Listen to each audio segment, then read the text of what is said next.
Hello and welcome back to my channel. This is my second video about the all new MJX H8H 1/8 scale crawler.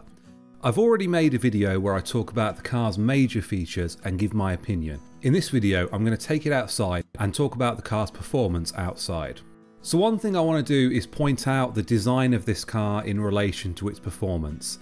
It's quite a high-backed car, being a Defender, and also with the design of the shell and the roof rack, I'm going to say this is more of a simulation style RC crawler, rather than something you're going to use for pure performance. It's not going to be something that's going to deliver that pure crawling performance due to its high centre of gravity, and when you do climb up some steep sections, it can be very easy to roll over, although I will show how you can remedy that a little bit later. Now, I want to talk about the FOC brushless system. As you know, with a normal brush system, you will need to steadily add power as you climb over an obstacle. But with the FOC system, the HHH is able to dynamically add power without you doing anything. In fact, I've got some footage here where you can see it climbing over an obstacle, and I've put the controller up in the roof rack just so you can see that I'm not using any throttle input here. And as you can see, the car's happily driving itself over obstacles.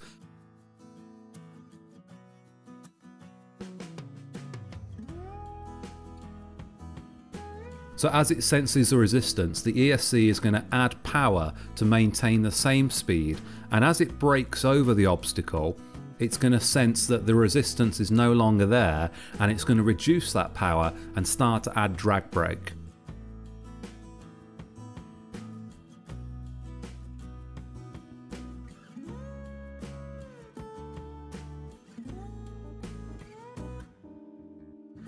So when you're climbing, I found this very useful, as you can just basically hold a throttle setting and it will go over most obstacles. It won't go over very big things by itself. You may need to add a little bit more power there, but small obstacles like I'm showing on screen now, I just held one throttle setting and it went over it all. So of course, as you can see, this is very useful for filming, as now I've just got to set one throttle setting and I can follow it with the camera easy. So in high gear, the car feels quite fast, but there are a few things you should look out for. As I mentioned before, the crawler has quite a high centre of gravity, and combined with long travel shocks and portal axles, you have a very high ground clearance. It can be easy to tip over, so if you are looking to go fast without tipping over, remember to open both diff locks and you'll greatly reduce your chance of tipping over. You won't eliminate it, but you're going to reduce your chance.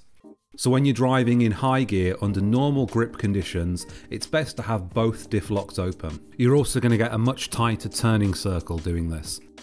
So I did think the tyres were pretty decent for an RTR. They are soft with a fair amount of grip, and since we've got that FOC control, we can really go very slowly and smoothly and take full advantage of those tyres. If you did want to put some more grippy tyres on it, that could only improve things, but I feel the RTR tyres, I'm very happy with them.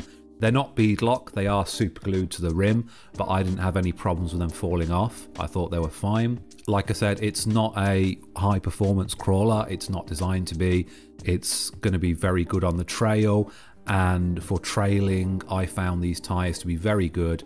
If you look at my footage, you can see the ground is very dirty, it's covered in snow, and I didn't really have any grip issues. So like I said, there is something we can do to improve that centre of gravity when we're climbing, and it's to only run a battery in the front battery compartment. So I ran a 4200 mAh 3S. This did last me a number of hours, and it allowed me to shift that weight forward. Many people, if they're looking to play all day, they may want to run a much larger battery in the rear tray, as the rear tray is huge on this car. But what I found is when I ran a 6000 mAh 3S in the back, it did have a tendency to pitch over when I was trying to go up very, very steep hills, and the car would roll backwards. With the battery in the front tray, I didn't really have any of those issues, and I have got some footage here of it climbing a very, very steep incline.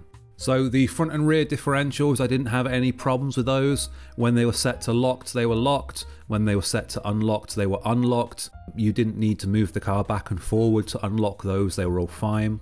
I didn't have any issues with the car failing to change gear or missing a gear, that seemed to be fine. So far I haven't heard any complaints from any other reviewers about the diffs or the gears either. Okay, so that's everything. I hope you've enjoyed this outside footage. If you have enjoyed, you can subscribe and I'll see you in the next video.